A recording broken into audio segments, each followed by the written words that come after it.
Bon Didier, on est à moins de 6 mois de l'Euro aujourd'hui. Vous en êtes où dans votre programme, dans votre feuille de route? Si on devait faire une photographie de l'équipe de France aujourd'hui, elle serait comment? C'est-à-dire sur le plan des joueurs? Sur le plan des joueurs, dans toute votre préparation, dans tout votre travail. On est maintenant à moins de 6 mois. On est en train ça approche de peaufiner ça, oui, surtout sur la période pré-compétition. À savoir sur les stages avec des joueurs qui termineront pas forcément à la même période. Donc on travaille avec mon staff là-dessus, oui. Ça demande pas mal de temps pour faire en sorte de planifier cette préparation. Après, le calendrier, on le connaît puisqu'on a les 2 matchs avec au mois de mars aux Pays-Bas et 4 jours après où on reçoit la Russie. Et on aura, comme je l'ai déjà dit, que 2 matchs amicaux. La Côte d'Ivoire et a priori confirmer, oui. Et puis un adversaire à déterminer. À déterminer. Donc on est en fin d'année. Si on devait faire un bilan pour 2015 dans la colonne des choses positives, qu'est-ce qu'on mettrait? La série, le bel automne avec les 5 victoires. Oui, après, il y a eu différentes périodes. Il y a toujours cette période de juin qui a été très compliquée pour nous. Elle l'a été aussi en 2013. Voilà, enfin, il n'y a pas d'excuses à avoir, mais on a perdu. On a fait une sortie de route. Parce que ce que l'on a présenté autant, contre la Belgique qui a joué à un très haut niveau contre nous, mais en Allemagne, en termes de détermination. Ces matchs de fin de saison, il n'y a pas beaucoup de motivation, mais ça n'excuse pas. C'est pas une raison. D'ailleurs, vous avez, à la fin de ce match en Albanie, vous avez d'abord reconnu que c'était vous le premier responsable parce que vous choisissiez les joueurs. Bien évidemment, je fais confiance aux joueurs. Mais vous leur avez dit aussi de bien réfléchir pendant les vacances parce que vous ne voulez plus jamais voir ça. Non, ça on n'a pas le droit. On n'a pas le droit de présenter une copie comme ça, même si je tiens compte du contexte. Donc oui, je suis responsable quand ça ne va pas. C'est moi le premier responsable. Je choisis les joueurs, même si en 2013 j'avais pris l'option d'en laisser certains au repos qui avaient peu joué. Là, j'ai pris tous les joueurs qui étaient sélectionnables, et même Patrice Evra et Paul Pogba qui jouaient la finale de Ligue des Champions. Mais c'est pas pour autant que ça nous a fait inverser la tendance. Donc forcément, ça a mené quelques turbulences puisqu'on sortait du mois de mars avec une défaite contre le Brésil qui là aussi qui nous a été supérieure. On a fait le choix, j'ai fait le choix avec le président à travers les matchs amicaux d'avoir des matchs de prestige pour 2 raisons. La première, c'est de faire en sorte de recréer les conditions d'un vrai match de compétition. Ça l'est pas totalement, on s'en rapproche plus quand on a un adversaire de très très haut niveau, mais aussi pour être dans la difficulté. On l'a été. Face au Brésil et la Belgique qui nous ont été supérieurs sur ces 2 matchs.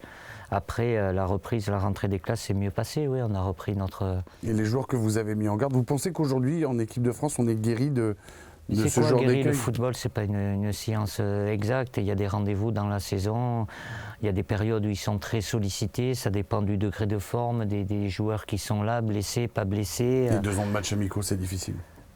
On va pas se plaindre, on est qualifié aussi, mais je pensais pas que ça allait être, on me l'aurait demandé au début de ces 2 ans, je savais qu'au sortir de la Coupe du Monde, ça allait pas être simple, il vaut mieux avoir des vrais matchs de compétition. On le savait, il y a eu du bon, du moins bon, après on a besoin d'être dans la difficulté, c'est pas non plus... choisir des matchs où on va être au-dessus, qu'on va gérer quoi qu'il arrive, et puis qu'on arrive à la compétition et qu'on soit dans le dur. Donc on doit passer par là, mais ceux qui sont là depuis la Coupe du Monde ont progressé individuellement. Et puis sur cette année 2015, il y a l'arrivée de jeunes joueurs dans le secteur offensif.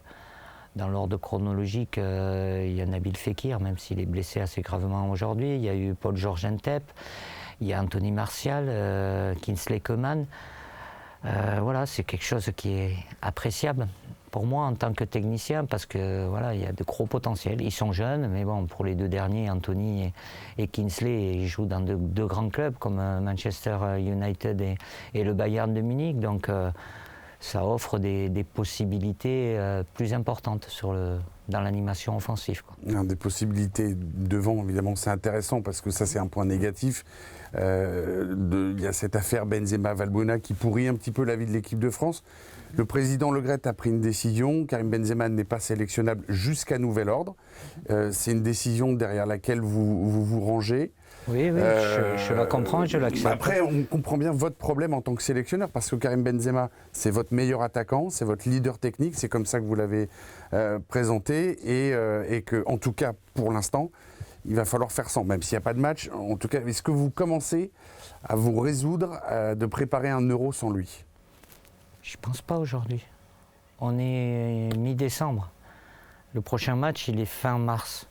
La situation, vous la connaissez aujourd'hui. Karim n'est pas sélectionnable, donc je ne vais pas me projeter d'ici dans 3 mois, et puis au mois de mai, quand je devrais faire la liste finale, en 5 mois, il peut se passer beaucoup de choses. Moi, la situation aujourd'hui, tout le monde la connaît. Je ne sais pas ce qu'elle sera demain, après-demain, dans 3 mois, dans 5 mois, donc je ne me projette pas. De toute façon, avec mon staff, entre chaque période de sélection, puisque maintenant on a 5 périodes avec des doubles dates, voilà, on couvre, on observe chaque match, parce que c'est pas chaque week-end, parce qu'il y a des matchs en semaine aussi, avec les compétitions européennes, les coupes nationales. Il y a plus d'une 50aine de joueurs qu'on suit, quoi, dont la plupart sont venus. Certains ne sont pas venus, mais on les observe aussi, donc pour avoir le maximum d'informations. Donc la décision du président Le Graët, vous l'acceptez, vous la comprenez. Je la comprends. Vous avez dit que rien n'était plus important que l'institution, que la fédération qui doit défendre aussi l'éthique. Ça, c'est plus important que de remporter l'Euro, par exemple? Plus important, moins important, tout Sans dépend. vouloir tout mélanger. Non, mais on peut pas. Mais là, vous mélangez un peu tout. Tout dépend. Moi, je suis sélectionneur. Si vous me demandez aux techniciens, quand je suis technicien, entraîneur, sélectionneur, c'est d'obtenir les meilleurs résultats. Donc forcément, je suis sur un plan sportif.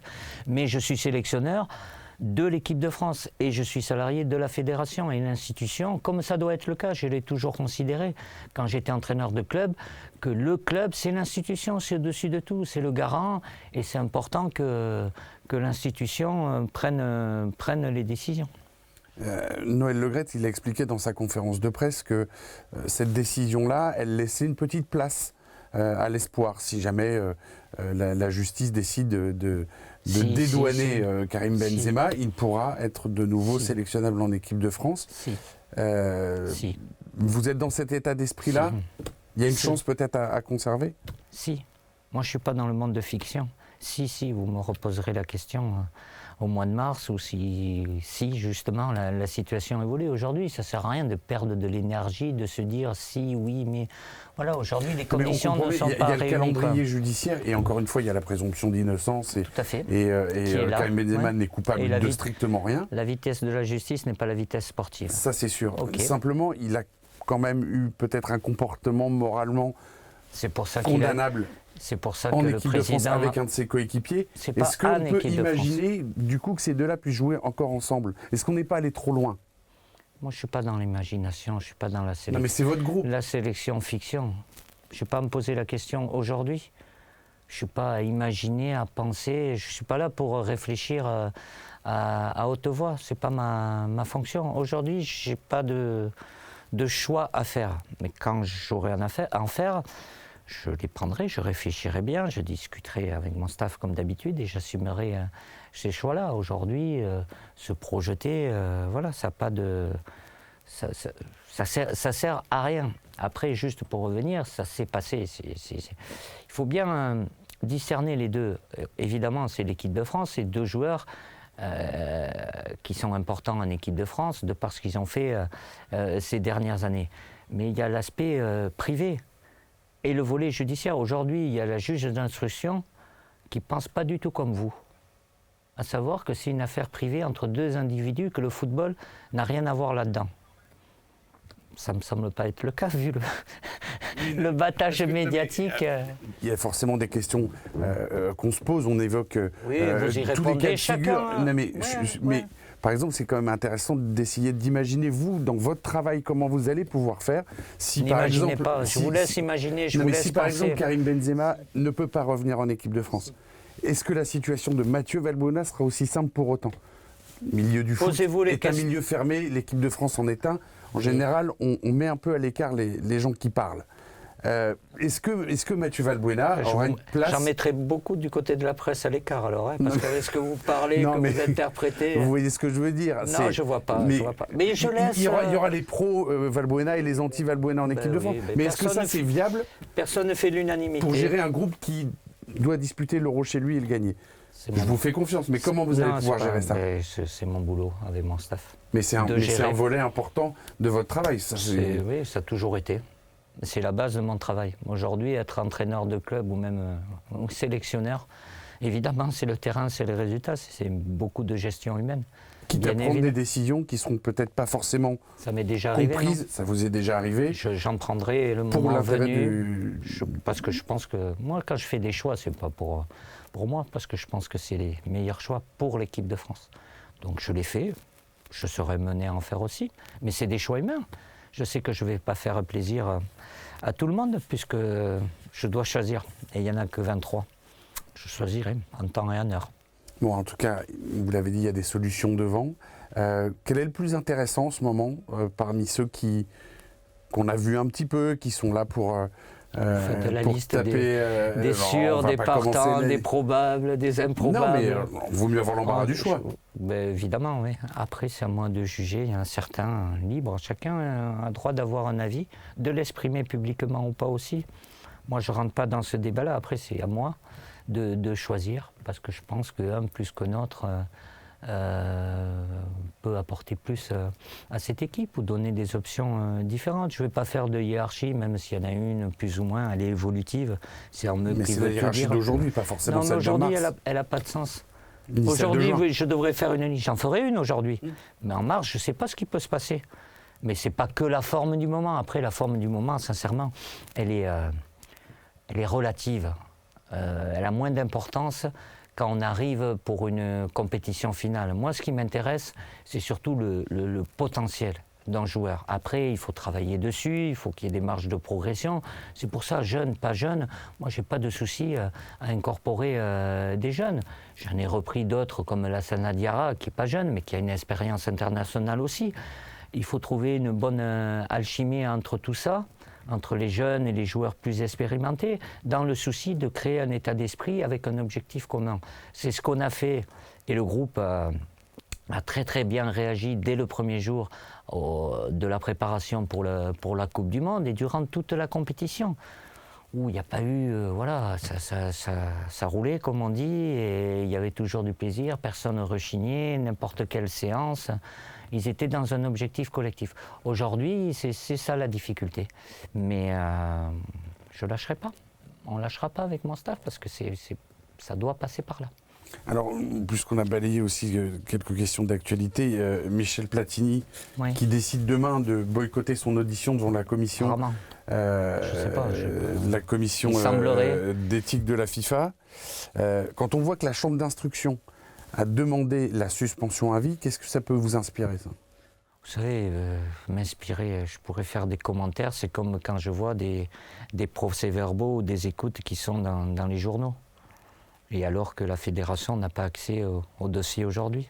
Il y a plein de choses comme ça qui, de nos jours, rien ne me choque. Ça vous semble excessif, pour le moins? Pour le moins, ou déplacé, oui. Oui, mais bon, c'est comme ça. Il faut vivre avec.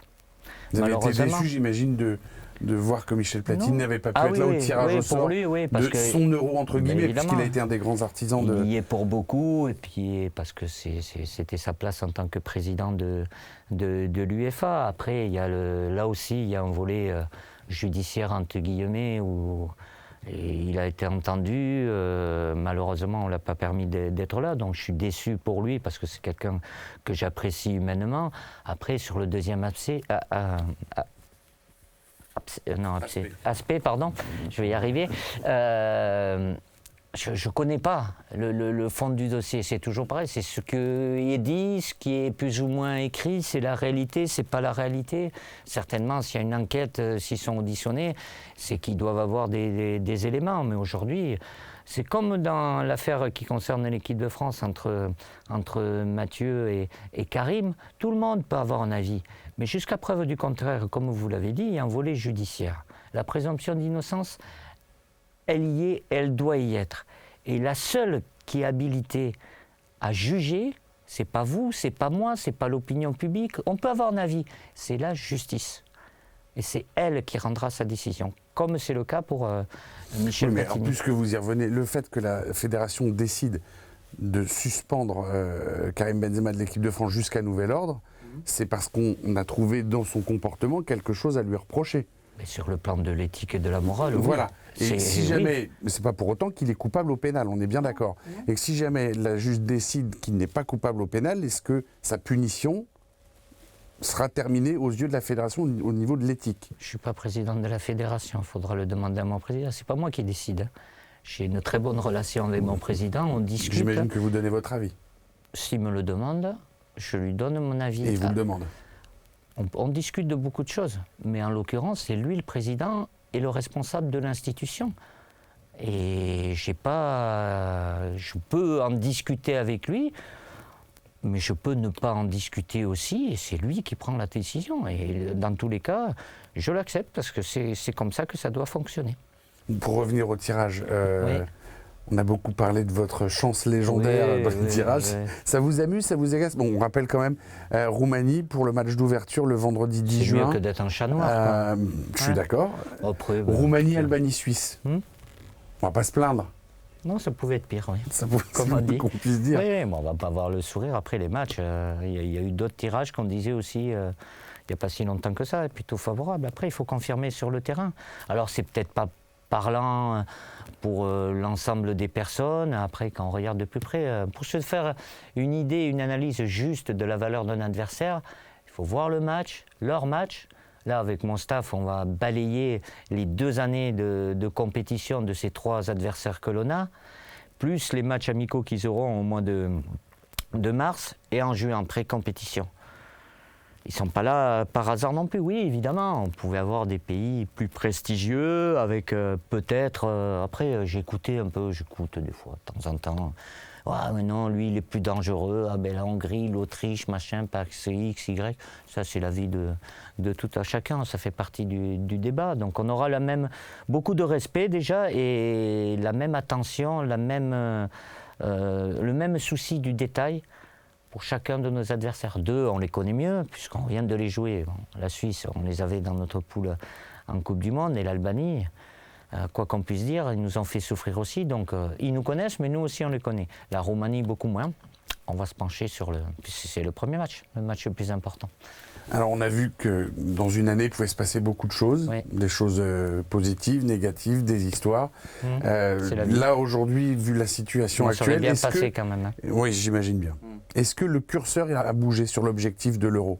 Ou est-ce qu'il reste le même? C'est-à-dire, je ne sais pas où vous l'avez placé. Oh, bon, oui. C'est l'Euro à domicile, on le fait pour le gagner. Non, mais après, c'est le trouver, entre être ambitieux et présomptueux, il ne faut pas, aujourd'hui, oui, je ne veux pas enlever à chacun de mes joueurs qui sera là cette ambition d'aller le plus loin possible. Et aller le plus loin possible, c'est aller jusqu'à la victoire finale. Ça sert à quoi de dire, oui, voilà, on va gagner l'Euro, on va faire en sorte. On va tout faire pour être les meilleurs possibles, mais on a du monde en face. Il y a certaines équipes aujourd'hui qui sont encore plus armées que nous et qui ont un objectif légitime de viser la victoire. Nous, on est pays organisateur. Je considère que l'équipe de France est compétitive. Elle a un peu plus d'expérience, même si elle est encore jeune. Après, il y a le fait d'être pays organisateur. Je ne crois pas que tous les pays organisateurs dans les grandes compétitions... Et c'est une pression positive ou négative? Ce n'est pas une pression. Pression, c'est négatif. C'est de l'adrénaline, c'est de l'excitation, il y a une attente. Chaque individu la ressent de manière différente. Il faut apprendre à vivre avec et à gérer. Ça aussi, après, tout dépend. L'expérience, par l'expérience. Il y en a à 20 ans, ils vont peut-être mieux la gérer qu'à 30 ans aussi. C'est le côté émotionnel. Là, c'est pas évident de savoir chaque joueur comment ils peuvent réagir. Mais on va avoir une ligne directrice pour tout le monde. Bon, vous allez être bien occupé dans les 3 prochains mois qui viennent avant qu'on se retrouve en équipe de France. Oui. Bon, c'est pas... Voilà, c'est... Vous avez beaucoup de cassettes de matchs à regarder, je crois. Ouais, c'est plus des cassettes maintenant, c'est des DVD, mais bon, c'est pas grave. J'ai plus le magnéto, j'ai un lecteur, moi. Puis avec les applications, maintenant, on a tout dans les détails, toutes les phases arrêtées, coups francs, position défensive, offensive, qualité individuelle. Oui, on va passer beaucoup de temps. La pause nous le permet, puisque l'équipe de France est en sommeil, mais je pense que nos adversaires, ils vont faire la même chose aussi. Très bien, merci. Merci à vous.